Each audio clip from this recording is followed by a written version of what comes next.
Shalom and welcome to another episode. Let me put this down. Welcome to another episode of Elders of GMS, giving all praises to Yahweh Hashem Yahweh Shai. Today is going to be a GMS special because we have some visitors among us. We have the leaders and some of the other brothers, up-and-coming brothers from the Texas camp, one of the Texas camps. And we also have the leader of the brother of the Mississippi camp, GMS Mississippi. And last but not least, we have two of the leaders of the Boston camp. So what I'm going to do now, I'm gonna go Don Cornelius style. I'm going to pass the mic around and let y'all state your names, okay? So, you know what? I'm going to let you.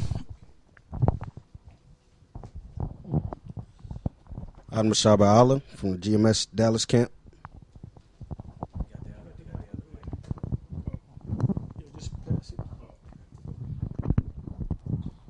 Akkad Lamad from the GMS Dallas camp. Ariala from GMS Dallas. Zakaria from GMS Dallas. Yashawamba, GMS Dallas. Adama, GMS Boston.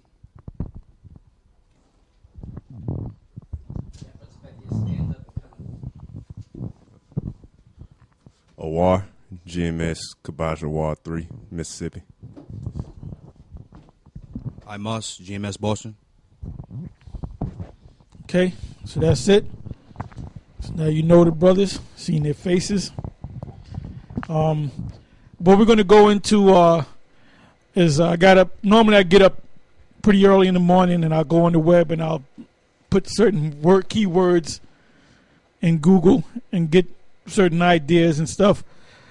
Basically, what I wanted to go into is the fact that, actually, you know what, man? I'm just going to go right to the videos. Set up for the first one. Just get it keyed up on the yeah.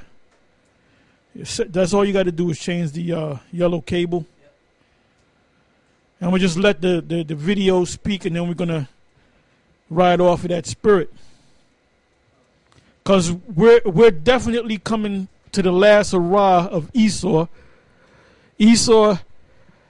What Esau is getting ready to do in this country and around the world is what he did back when during the time of the Maccabees, when during the time period of Antiochus Epiphanes and the line of the Ptolemies and Judas Maccabees, and what they did to cause the Israelites, our foreparents, to revolt against them. They did some nasty, wicked stuff.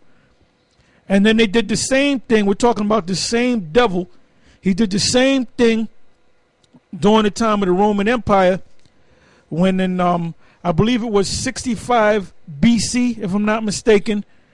That's when they took over. The Roman Empire took over Jerusalem, all right, and took over that whole region among the tribes, the three tribes that were left behind in the so-called Middle East, as you call it today. And then during the period of 66 AD to 74 AD, you had the reign of Vespasian. Then you had his son Titus, all right, which he became. He was like the commanding general, while his father Vespasian was sitting up there as a Caesar. And then he became Caesar after his father died. And they made a big deal about this guy, Titus, the general. And they had built an arch, or ark, if you will, of his exploits. And that arch, or that ark, whatever you want to call it, is still over there in Rome, Italy today. And on that arch, you see that's carved by, chiseled by in stone, the fact that they raided the temple and they took the silver, the gold, the monies, the Torahs, the menorah, all these different things that they had. And that's what that's the devil's calling card. That's what he does. Despite what Yahshua says that Esau can make it, and other nations can make it, that's bullshit. So they did that during the time of Alexander the Greek, but then they really put the pressure on during the time of Antiochus Epiphanes. Then I said going back up to when the Romans first took down Jerusalem, and then they had a series of wars, which we're talking about now. I mentioned Vespasian, I mentioned Titus. That's why you brothers got to get into that history, man. You got to learn them scriptures. That's key. That's the number one thing. But when you read those scriptures, that happened in different periods of history.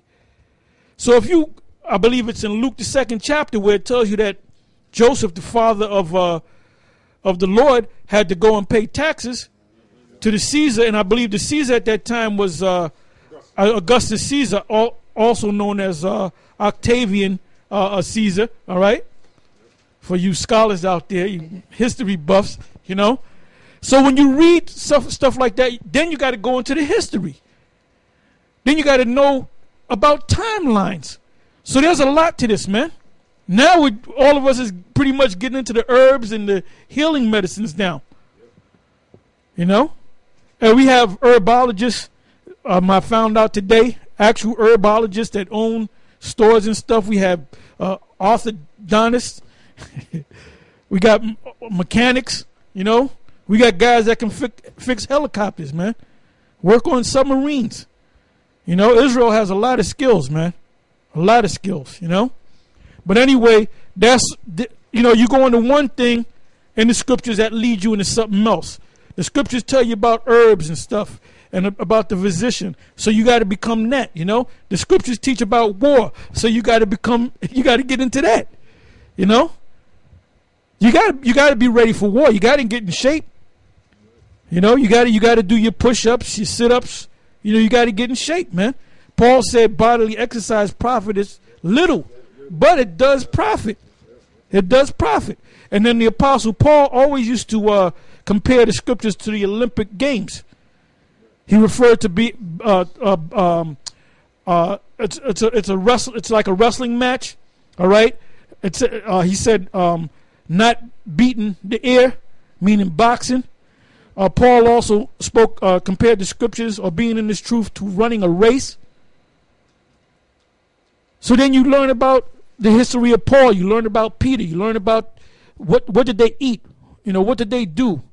Did they have did they have brothers and sisters? I mean, you learn about these things? So when you read the scriptures, it's almost like you can see it happening.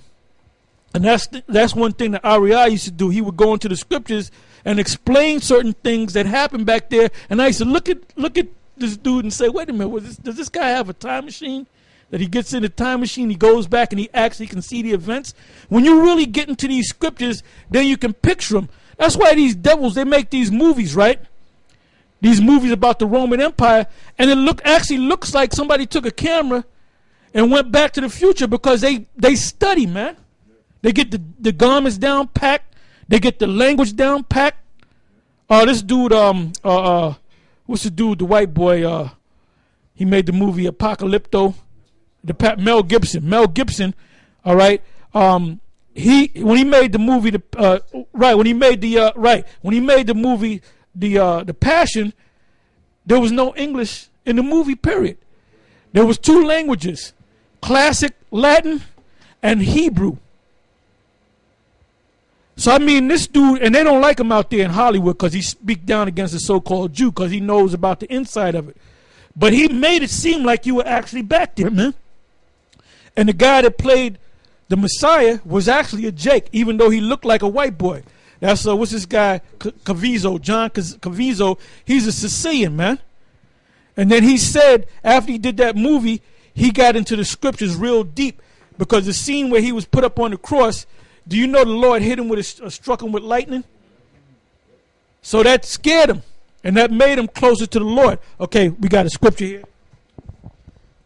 This is Deuteronomy chapter